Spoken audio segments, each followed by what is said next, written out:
ప్రముఖ సినీ నటి శ్రీమతి సంగీత గారి ప్రారంభించారు. IVF చికిత్సలో 25% భారీ discount, free doctor consultation, free ultrasound scan. 49 అంటే సంతానం, 49 అంటే సంతోషం. అక్టోబర్ 12న దసరా రోజు రైతు బంధు పడేది వీరికి. తెలంగాణ ప్రభుత్వం రైతు రుణమాఫీ చేసిన సంగతి తెలిసిందే. ఎన్నికల సమయంలో ఇచ్చిన హామీ మేరకు 2 లక్షల రూపాయల రుణమాఫీని మొత్తం 3 విడతల్లో పూర్తి చేసింది. దాదాపు 31,000 కోట్లు రైతుల ఖాతాల్లో జమ చేసినట్లు ప్రభుత్వం వెల్లడించింది.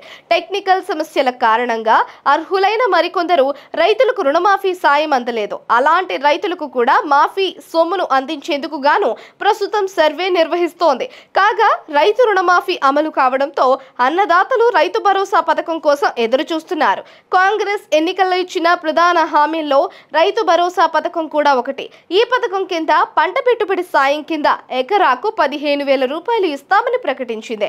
ఖరీఫ్ రబీ 2 సీజన్లలో కలిపి మొత్తం 15,000 రూపాయల పంట పెట్టుబడి సాయం కింద రైతుల ఖాతాల్లో జమ చేస్తామని చెప్పింది. ఈ మేరకు రైతు భరోసా పథకం అమలుకు ముహూర్తం ఫిక్స్ అయినట్లు తెలిసింది. దసరా నుంచి రైతు భరోసా పథకం కింద పెట్టుబడి సాయం అందించాలని ప్రభుత్వం సూత్రప్రాయంగా నిర్ణయించింది. ఇందుకు అవసరమైన నిధులు సిద్ధం చేయాలని ఫైనాన్స్ డిపార్ట్మెంట్ ను సీఎం రేవంత్ రెడ్డి ఆదేశించినట్లుగా సమాచారం. ఎకరాకు 7,500 రూపాయల చొప్పున కొన్ని నిబంధనలతో పగడ్బందీగా రైతు భరోసాను అమలు చేసేందుకు ప్రభుత్వం సిద్ధమైంది. ఈ మేరకు వచ్చే నెల తొలి వారంలో పథకానికి సంబంధించిన మార్గదర్శకాలను ప్రభుత్వం విడుదల చేయనున్నట్లు తెలిసింది. ఆ వెంటనే విడతల వారీగా వానాకాలం పెట్టుబడి సాయం కింద ఎకరాకు 7,500 రూపాయలు రైతుల ఖాతాల్లో జమ చేయనున్నారు. అయితే గత ప్రభుత్వం రైతు బంధు పథకం పేరుతో ఎకరాకు 10,000 రూపాయలు 2 విడతల్లో అందించింది. అప్పట్లో సాగులో లేని భూములకు కూడా రైతు బంధు ఇచ్చారనే ఆరోపణలు ఉన్నాయి. ఈ నేపథ్యంలో ఈసారి సాగు చేసిన భూములకే రైతు భరోసా ఇచ్చేలా ప్రభుత్వం మార్గదర్శకాలు సిద్ధం చేశారు. ఈ మేరకు ఇప్పటికే వ్యవసాయ శాఖ మంత్రి తుమ్మల నాగేశ్వరరావు కీలక ప్రకటన చేశారు.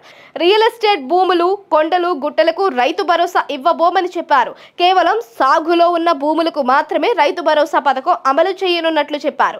ఇక ఎన్ని ఎకరాల లోపు రైతు భరోసా ఇవ్వాలనే దానిపై కూడా చర్చలు జరుగుతున్నాయి. కేబినెట్ సబ్ కమిటీ చేపట్టిన అభిప్రాయ సేకరణలో అత్యధికంగా 7.5 ఎకరాల లోపే పెట్టుబడి సాయం ఇవ్వాలని ప్రతిపాదనలు వచ్చాయి. ఆ తరువాత 10 ఎకరాలకు పరిమితం చేయాలని కూడా కొన్ని ప్రతిపాదనలు ఉన్నాయి. దీనిపై కూడా నిర్ణయం తీసుకోనున్నారు. ఇక ఈసారి బడ్జెట్ లో రైతు భరోసా పథకం అమలు కోసం ప్రభుత్వం 15,000 కోట్లు కేటాయించింది.